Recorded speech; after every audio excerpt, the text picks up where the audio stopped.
Hello everybody, my name is Krish and today I'm gonna show you how to enable the developer tab in Excel.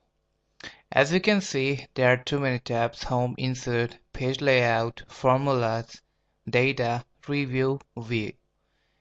Here there is one more developer options which is coming here.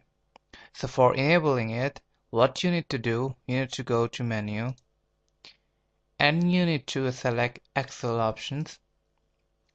Under the popular sections, you can find there is a top option for working with Excel. Under that, you can see that they show developer tab in the ribbon. We just need to enable it and then hit OK. You can see there is a developer tab pop up. So thanks a lot for watching this video guys and have a great day.